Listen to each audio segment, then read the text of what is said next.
ప్రకాశం బ్యారేజీని భారీ పడవలు ఢీకొట్టి ధ్వంసం చేసిన ఘటనలో విజయవాడ పోలీసులు ఇద్దరు నిందితులను అరెస్ట్ చేశారు.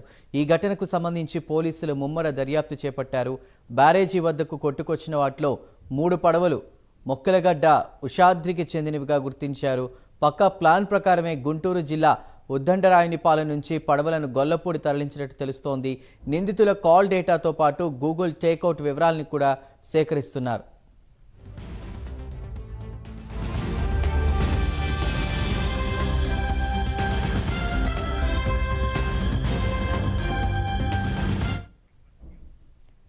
ప్రకాశం బ్యారేజీ వద్ద బోటు ప్రమాదానికి సంబంధించి కూడా కుట్రకోణం దాగున్నట్టు తెలుస్తోంది. పూర్తి సమాచారాన్ని మా ప్రతినిధి శ్రీనివాస్ అందిస్తారు. శ్రీనివాస్. చందు, ప్రకాశం బ్యారేజీని 5 గేట్లతో కొందరు వ్యక్తులు ఢీ కొట్టారు. దీంట్లో 67, 69, అలాగే 67, 68 అలాగే 70 ఈ 3 గేట్లు కూడా బాగా దెబ్బతిన్నాయి. ఈ ఘటనపై కూడా ప్రభుత్వం సీరియస్ గా ఫోకస్ చేసింది. స్థానిక ఇరిగేషన్ శాఖ అధికారుల ద్వారా కూడా పోలీసులు ఫిర్యాదు చేశారు. అయితే దీనిపైన పోలీసులు ముమ్మరంగా దర్యాప్తు చేపట్టారు. అసలు ఆ టైంకి అంత వరద ముంపులో కూడా ఆ బోట్లు ఎవరు తెచ్చారు, ఎక్కడి నుంచి వచ్చాయి, ఆ బోట్లకు ఎవరు యజమానులు అని చెప్పేసి కోణంలో కూడా పోలీసులు పూర్తి స్థాయిలో దర్యాప్తు చేపట్టారు.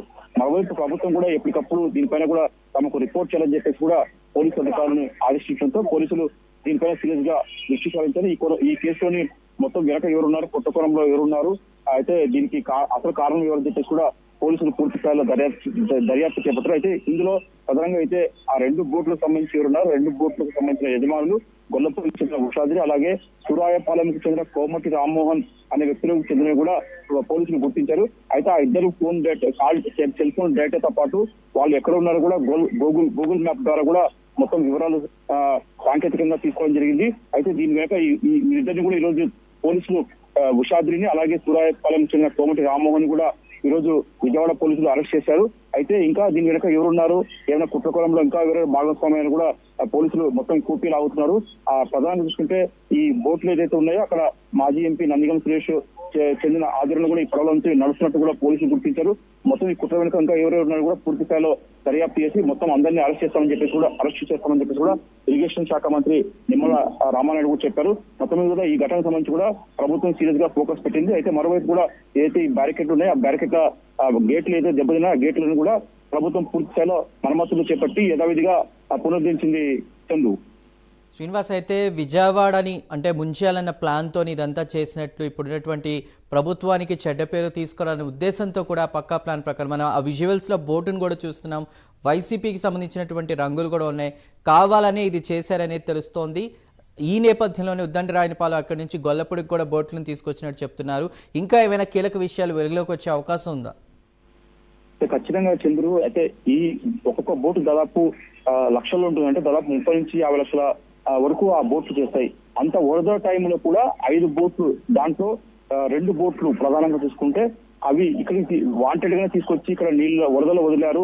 ఆ వరదలు వేగంగా తీసుకొచ్చి బ్యారికేడ్లను ఢీకొట్టి దాంట్లో కూడా బ్యారేజ్ ని దెబ్బతీసే విధంగా కుట్రకోణం ఉందని చెప్పేసి కూడా ప్రభుత్వం భావిస్తుంది.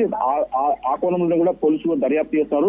అయితే ఈ 2 బోట్లకు సంబంధించిన ఏదైతే దాని మీద వైసీపీకి సంబంధించిన జెండాలు కావచ్చు, వైసీపీ రంగులకు సంబంధించిన బోట్లు ఉండడంతో కూడా పోలీసులు దీనికి ఇంకా బలమైన వాళ్ళు దర్యాప్తు చేస్తారు.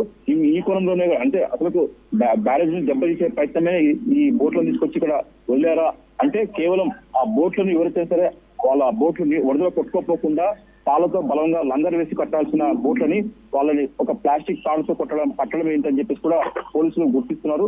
మొత్తం మీద ఈ కేసులో ఎక్కడెక్కడ ఎవరు ఉన్నారో అసలు దీనికి ఎంతవరకు కుట్రకోణం ఉందో కూడా పోలీసులు మొత్తం మీద దర్యాప్తు చేస్తున్నారు. దీని మీద మనం ఖచ్చితంగా సీరియస్ గా యాక్షన్ తీసుకుంటాము. ఖచ్చితంగా ఎవరైతే దీని వెనక ఉన్నారో ఖచ్చితంగా అరెస్ట్ చేస్తామని చెప్పేసి కూడా ప్రభుత్వము పోలీసులు కూడా చెప్తున్నారు.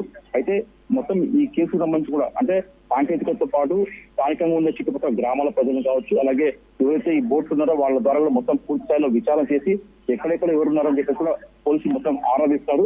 ఈ కేసుని పూర్తి స్థాయిలో దర్యాప్తు చేసి అసలైన ఎవరున్నారో దీని యొక్క వ్యక్తులు ఎవరున్నారో వాళ్ళని కూడా అరెస్ట్ చేస్తామని చెప్పేసి కూడా ఇరిగేషన్ శాఖ మంత్రి చెప్తున్నారు.